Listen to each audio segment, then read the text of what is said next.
Many years ago, my grandfather told me something that sounded completely wrong. He said, "Saving money will not make you rich." I stared at him in confusion.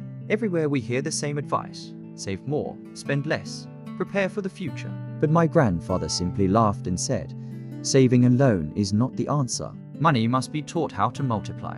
Then he told me a story I will never forget. Long ago, in a quiet village, there lived a man known by everyone, not because he was successful, but because he never seemed to do anything. Every morning, he sat under a tall acacia tree. He watched the clouds drift slowly across the sky. Travelers passed on the road.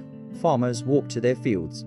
Whenever someone asked about his plans, he would smile and say, "One day I will start a business. One day I will be wealthy."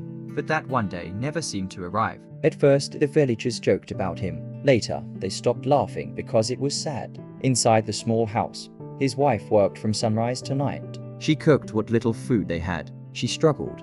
One evening, she sat beside him and spoke softly. "Dreams are beautiful," she said, "but dreams cannot feed a family." The man nodded slowly. Yes, one day things will change. But still, nothing changed. Weeks became months. Months became years. One cold night, his young grandson walked up to him quietly. The boy's feet were bare, and his stomach growled with hunger.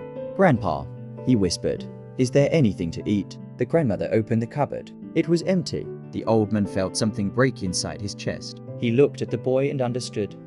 Dreams without action are only illusions. By morning, he made a decision he had avoided his entire life. For the first time, he went out to look for work.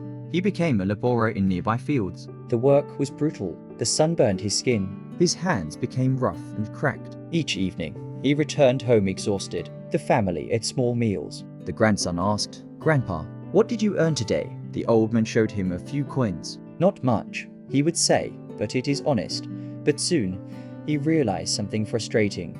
Money arrived and disappeared quickly. Food, Medicine, repairs. No matter how hard he worked, the problems never ended. One afternoon, while resting near a shop, he overheard several men. One said, "The safest thing in life is saving money." That night, he found an old glass jar and placed it beneath his bed. Every week, he dropped a few coins into it. Clink, clink. The sound gave him hope. One day, the grandson discovered the jar. "Grandpa, what is this?" The old man smiled proudly. "This," he said, "is our future." Saving was not easy. He wore worn-out clothes. The family ate less. Months later, the jar was finally full. The old man felt proud. Now, he thought, their future was secure. He took the money to the market for sacks of corn. The trader counted the coins, then shook his head. "Prices have gone up," he said. "This will only buy half of what you want." The old man froze. The money was worth less. He walked home silently. That evening, he watched his neighbors. One man carried eggs. Another led a cow home. They had something that produced value. Suddenly, an idea appeared in his mind. He asked his grandson, "What if we buy chickens?" He did not wait for someday. He used the money from the jar and bought a few thin, noisy chickens. The boy laughed with excitement. At first, there was only one egg. Then two. They ate some and sold the rest. With the money, they bought another chicken.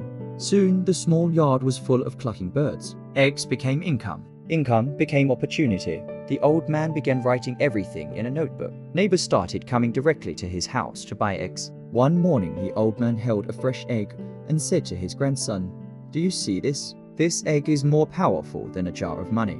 He explained, "Money can lose value, but when money is used to create something that produces more, it grows." The boy grinned. "So, Grandpa, you're not lazy anymore?" The old man laughed, wiping tears from his eyes. "No, my child. I finally learned the difference between saving money and growing money." He shared the same lesson with everyone he met. Saving money is like trying to hold water in your hands. Little by little, it slips away. But when you use money to build something, it begins to multiply. And that simple lesson changed his life forever. If this story inspired you, remember this. Don't just save money. Make it grow. Please like the video and subscribe. Your support helps us share more powerful lessons like this.